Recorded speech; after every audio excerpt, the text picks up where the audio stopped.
Exercise 14 का next question है question number 20। तो आइए स्टार्ट करते हैं। पहले हम क्या करते हैं, पेयर्स बना लेते हैं। अगर मैं cos theta plus cos 7 theta और इसी तरह बाकी दो टर्म्स लिख लूँ। अब हम क्या करते हैं कि हम ये cos p प्लस क्यू की फॉर्म लिखी हुई है, इसी तरह ये भी क्या है cos p प्लस क्यू की, तो उसका एक दफ़ा जनरल फार्मूला लिख लेते हैं और फिर उसमें वैल्यूज़ प्लग कर देंगे। ये मैंने जनरल फार्मूला लिख लिया, पी क्यू की वैल्यूज़ प्लग कर देते हैं तो मेरे पास क्या रिज़ल्ट आ जाएगा देख लेते हैं। p प्लस क्यू 8/2 4 आ जाएगा। इसी तरह यहाँ पे क्या आ जाएगा cos, और यहाँ से करेंगे तो ये क्या आ जाएगा 2 cos 8/2 हो जाएगा 4, और यहाँ से करेंगे तो क्या आएगा cos p माइनस क्यू करेंगे तो 5 माइनस 3 2, और यहाँ से cos थीटा। तो ये मैंने देख लिया। अब मेरे पास कॉमन क्या आ रहा है 2 cos 4 थीटा, उसको मैं कॉमन निकाल लेती हूँ। बाकी टर्म्स में ऐसे ही लिख लेती हूँ।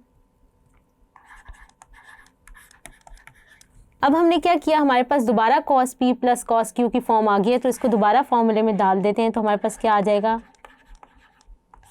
ये क्या आ जाएगा 2 cos 2 थीटा, और ये क्या बन जाएगा cos थीटा।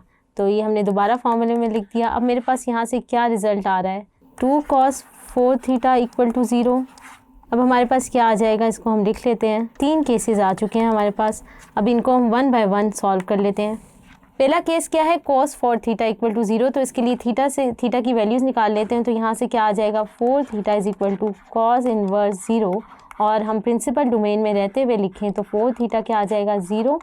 हमारे पास cos इनवर्स 0 कहाँ कहाँ होता है 0 और 2 पाई के दरमियान, तो क्या आएगा π/2 एंड 3π/2, और यहाँ से मैं अगर थीटा के लिए सॉल्व कर लूँ, पीरियड को भी ऐड कर लूँ, तो ये क्या आ जाएगा 2nπ, और 4 यहाँ पर आ जाएगा और इसी तरह 4 यहाँ आ जाएगा। तो ये क्या आ जाएगा π/8 प्लस nπ/2। तो हमारे पास ये एक सोल्यूशन आ गया। दूसरा सोल्यूशन हमारे पास क्या आ जाएगा 4 theta is equal to 3π/2 plus 2nπ, और यहाँ से क्या आ जाएगा 3π/8 प्लस nπ/2। अभी हमने एक इक्वेशन को सॉल्व किया है। दूसरी इक्वेशन हमारे पास क्या है cos 2 थीटा इक्वल टू 0। तो यहाँ से अगर हम दोबारा थीटा की वैल्यू निकाल लें तो cos इनवर्स 0 वो किसके बराबर आएगा π/2 एंड 3π/2। और अब जनरल सोल्यूशन हम लिख लेते हैं, तो क्या आएगा 2 theta is equal to π/2 plus 2nπ, और इसी तरह 2 theta is equal to 3π/2 plus 2nπ, और यहाँ से थीटा के लिए सॉल्व कर लें तो ये क्या बन जाएगा π/4 प्लस nπ, और क्या आ जाएगा थीटा इज इक्वल टू 3π/4 प्लस nπ।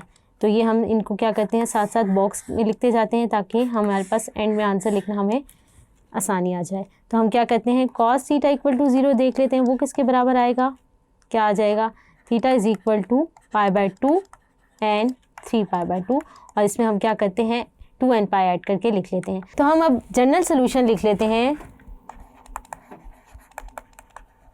पीछे जो हमने सोल्यूशन निकाले हैं वो लिख लेते हैं। तो क्या आएगा यूनियन, दूसरा सोल्यूशन हमारे पास क्या था, तीसरा सोल्यूशन हमारे पास क्या था वो लिख लेते हैं हम।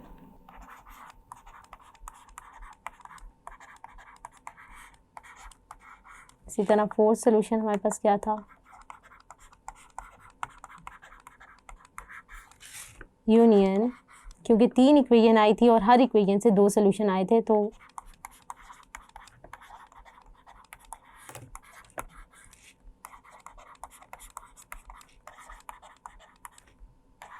हमने क्या किया सारे सोल्यूशन जो हैं लिख लिए सोल्यूशन सेट की फॉर्म में। तो बच्चों आज हमने चैप्टर नंबर 14 और उसकी एक्सरसाइज को डिस्कस किया। हमने बहुत डिटेल में रेफरेंस एंगल, ट्रिग्नोमेट्रिक इक्वेशन के सॉल्यूशंस को फाइंड आउट किया है। मैं उम्मीद करती हूँ आपको ये चैप्टर समझ आया होगा। अब तक के लिए अपनी इंस्ट्रक्टर समरा मकसूद को tutoria.pk से इजाज़त दीजिए। अल्लाह हाफिज़।